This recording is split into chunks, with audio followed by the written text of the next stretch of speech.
অসম্ভব মজার একটা রেসিপি নিয়ে আপনাদের সামনে হাজির হলাম আমি মিনা। শখের রান্নাঘর থেকে সবাইকে জানাচ্ছি অনেক অনেক শুভেচ্ছা। আশা করি সবাই ভালো আছেন, আমিও আলহামদুলিল্লাহ ভালো আছি।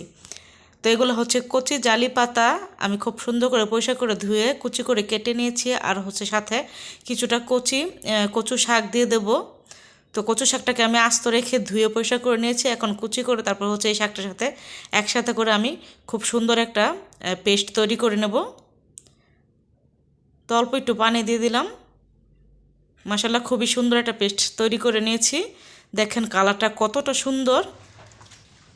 তো চলে আসলাম চুলায়, কড়াইতে পরিমাণ মতো তেল দিয়ে দিলাম, তেলটা গরম হয়ে গেছে। এ পর্যায়ে আস্ত রসুনের কোয়া, 2টা রসুন এইখানে, আর হচ্ছে 2টা পেঁয়াজ খুব ভালো করে ভেজে নিয়েছি।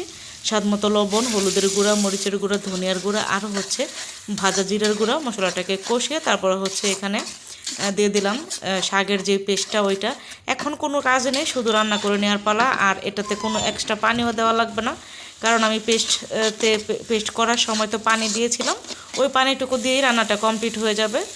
তো রান্না করতে করতে আমি এক পর্যায়ে পানিটাকে একদম শুকিয়ে নিয়েছি। তারপরে হচ্ছে এখানে ভাজা জিরার গুঁড়া দিয়ে আমি কিছুক্ষণ রান্না করে নেবো। তারপর হচ্ছে এখানে জাদুকরি পোলাও পাতাটা দিয়ে দিলাম। এই পোলাও পাতাটা তরকারির মধ্যে দিলে আপনার সারা বাড়ি এই পোলাও পাতার গন্ধে মো করে, এতটা সুন্দর গন্ধ বের হয়। আর স্বাদের কথা কি বলবো, এই পাতাটা দিলে মনে হয় যে কোনো ভাজি, ডাল, ডিমের মানে স্বাদটা একদম অন্যরকম হয়ে যায়, মানে স্বাদটা আরও দ্বিগুণ হয়ে যায়।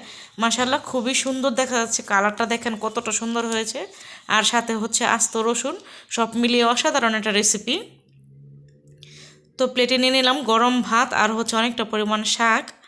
তো শাকটা দিয়ে ভাত মাখানোর সাথে সাথে দেখেন মাশাল্লাহ কালারটা কতটা সুন্দর, সবুজ, একদম সবুজ হয়েছে।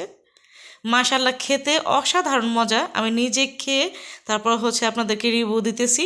এটা আমার নিজস্ব রেসিপি, আমি ফার্স্ট এই রেসিপিটা বানিয়েছি।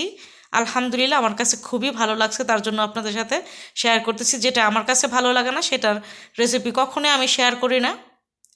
তো এরকম নিত্যদিনের নতুন নতুন রেসিপি পেতে আমার পেজটিকে ফলো দিয়ে রাখবেন। আর অবশ্যই বাসায় বাচ্চাদেরকে এটা রান্না করে খাওয়াবেন।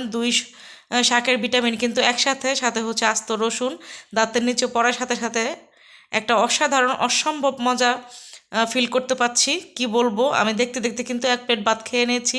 মাশাআল্লাহ এতটা ভালো লাগছে। আপনারা বাসায় অবশ্যই বানিয়ে বাচ্চাদেরকে, ছোটো বড়ো সবাইকে নিয়ে খাবেন। আর যদি কাউকে এই রেসিপি রান্না করে খাওয়ান, আপনার রেসিপির প্রশংসা করতে বাধ্য হবে, এতটাই মজাদার হয়। কালারটা দেখেন না একবার কতটা সুন্দর যে। তো অবশ্যই আপনারা আমার রেসিপি ফলো করে বাসায় রান্না করে খেয়ে দেখবেন। আর আমার পেজটিকে ফলো দিয়ে আমার পাশে থেকে আমাকে সাপোর্ট করবেন। আসসালামু আলাইকুম।